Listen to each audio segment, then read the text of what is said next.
Very good morning to all dear student आज की इस वीडियो में हम जो डिस्कस करने जा रहे हैं वो हम पढ़ने जा रहे हैं जो हमारे पास में चैप्टर नंबर 7 था उसमें जो इम्पोर्टेंट ग्लोसरी के जो पॉइंट्स है, जो इम्पोर्टेंट डेफिनेशंस है उनको हम डिस्कस करेंगे। जिसमें हमारे पास में सबसे पहले आइगोनियस रॉक्स। ठीक है, आइगोनियस रॉक्स में देखो, आइगोनियस रॉक्स का मतलब क्या होता है? The solid rocks made by the hardening of the molten lava. Lava होता है वो अर्थ सरफेस जैसे ही बाहर निकलता है और बाहर निकलने के बाद में वो अर्थ सरफेस पे वो थोड़े समय बाद में ठंडा होके जम जाता है, जो हार्ड बन जाता है। तो उससे जो रॉक्स बनती है उसको हम बोलते हैं आइगोनियस रॉक्स। क्या बोलते हैं? आइगोनियस रॉक। उसके बाद में सेकेंड हमारे पास में जो रॉक्स है वो कौन सी होती है? Sedimentary rocks. The rocks found by the deposition of small rocks brought by flooring reverse from the mountains. Sedimentary rocks कैसे बनती है कि जैसे माउंटेन्स होती है, माउंटेन्स पे जो आइस वगैरह जमी रहती है वो पिघलने के बाद में जो वो बहुत सारा पानी होता है वो एक नदी का रूप लेके जब वो आता है माउंटेन से बह के, तो उस माउंटेन्स के जो पत्थर वगैरह जमे रहते हैं आइस के नीचे, तो वो आइस जब मेल्ट होके नीचे आती है माउंटेन्स की तरफ, ठीक है, माउंटेन से नीचे आती है तो उस जो आइस होती है पिघलने के बाद में उसमें जो छोटे छोटे पत्थर के टुकड़े रहते हैं वो माउंटेन्स के जो पत्थर के टुकड़े रहते हैं वो पानी के साथ बहाव करके नीचे आ जाते हैं, अर्थ सरफेस पे ज़मीन पे आ जाते हैं। और जब ज़मीन पे वो आ जाते हैं तो ज़मीन पे आने के बाद में क्या होता है कि वो एक कहीं ना कहीं उनकी एक लेयर होती है, कहीं ना कहीं उनकी लेयर होती है, वो उसके बाद में वो जहाँ पे भी उसका पानी का बहाव कम हो जाता है वहाँ पे वो जमा हो जाते हैं। ठीक है, तो वहाँ पे जब वो जमा हो जाते हैं तो जमा होने से उनसे जो रॉक्स बनती है उसको हम क्या बोलते हैं? Sedimentary rocks. क्या बोलते हैं? Sedimentary rocks. उसके बाद में थर्ड हमारे पास में देखो metamorphic rocks. The rocks formed either by intense heating up of squishing और of earth crust। ये हमारे पास में जो सेडिमेंट्री रॉक्स है और जो आइगोनियस रॉक्स है, ठीक है, तो उसमें जो सेडिमेंट्री रॉक्स और आइगोनियस रॉक्स होती है तब उनमें जब बहुत ज़्यादा प्रेशर होता है, ठीक है, और बहुत ज़्यादा हीटिंग होती है तो उनसे जो रॉक्स बनती है उसको हम क्या बोलते हैं? Metamorphic rocks. कौन सी बोलते हैं? Metamorphic rocks.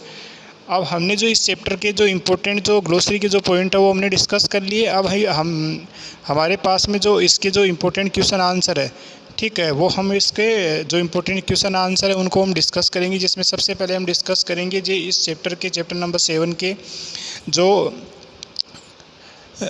जो हमारे पास में जो इम्पोर्टेंट क्वेश्चन आंसर है इसमें फिल इन द ब्लैंक्स है, वन वर्ड वाले, ट्रू फॉल्स वाले, उनको हम डिस्कस करेंगे।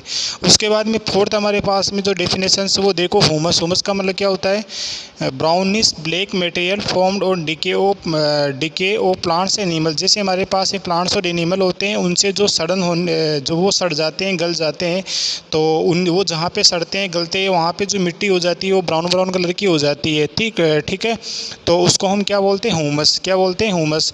उसके बाद में पॉइंट नंबर 5 वाली डेफिनेशंस देखो, सोइल इरोजन। सोइल का मतलब क्या होता है? मिट्टी। ठीक है, इरोजन का मतलब होता है कटाव लग जाना। Wearing away of soil by wind और वाटर। जैसे हवा से और पानी से जो मिट्टी होती है वो एक जगह से बह के दूसरी जगह से चली जाती है। ठीक है, तो जैसे हवा आई तो हवा से मिट्टी है एक जगह से उड़ के दूसरी जगह चली जाएगी, और जैसे ही पानी आया तो पानी के बहाव से भी मिट्टी बह के एक जगह से दूसरी जगह पे चली जाती है, तो उससे उस जगह पे मिट्टी का क्या हो जाता है? कटाव हो जाता है। उसको हम क्या बोलते हैं? Soil erosion. क्या बोलते हैं? Soil erosion.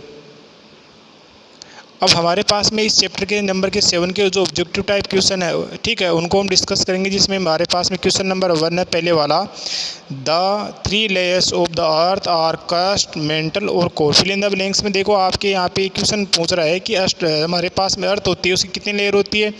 तो सबसे पहले आएगी क्रस्ट, उसके बाद में मेंटल, उसके बाद में कोर। तो ये 3 फिल इन द ब्लैंक्स है, इनके आंसर हमने फिल कर लिए। क्रस्ट, मेंटल और कोर, ये 3 लेयर होती है अर्थ के। उसके बाद में सेकंड वाला बी क्वेश्चन देखो, are used in making jewellery. Jewellery जो बनाने में कौन सी मेटल यूज़ की जाती है? प्रीशियस। प्रीशियस का मतलब होता है जो महंगी होती है, जो कीमती मेटल्स होती है ना, तो उनको हम किस में काम में लेते हैं? ज्वेलरी बनाने के काम में लेते हैं। उसके बाद में देखो, limestone is form from shell. Shell का मतलब होता है आवरण होता है, जो जानवरों को सी क्रिएचर होते हैं उनके जो सेल होते हैं उनसे जो पत्थर बनता है उसको हम क्या बोलते हैं? Lime stone. लाइम स्टोन का मतलब क्या होता है? चूने से जो पत्थर बनता है, चूना का जो पत्थर होता है, ठीक, उसको हम क्या बोलते हैं? Lime stone. ये किसका बना होता है? सेल्स का बना होता है। उसके बाद में क्वेश्चन नंबर डी देखो, metamorphic rocks is the transformation of a certain types of rocks into another types of rocks. तो हमारे पास में जो मेटामॉर्फिक रॉक्स होती है, रॉक्स का ही एक टाइप होती है, तो ये किससे बनी होती है? होती है सेडिमेंट्री रॉक्स और आइगोनियस रॉक्स होती है। उन पे जब इंटेंस हीटिंग होती है, हाई प्रेशर और हीटिंग की वजह से जो रॉक्स बनती है उसको हम क्या बोलते हैं, मेटामॉर्फिक रॉक्स। अब हमारे पास में अगला वाला क्वेश्चन है, question number E is found from old decaying plants.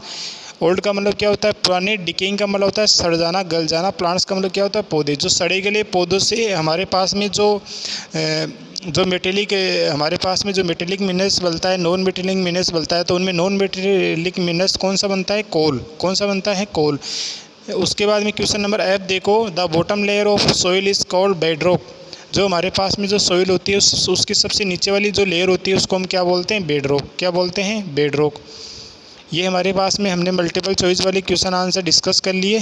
तो आज की इस वीडियो में हमने जो चैप्टर नंबर 7 के जो इंपॉर्टेंट मल्टीपल चॉइस वाले क्वेश्चन आंसर है और फिल इन द ब्लैंक्स वाले हैं वो डिस्कस कर लिए, और उसके जो ग्लोसरी के जो पॉइंट है वो डिस्कस कर लिए।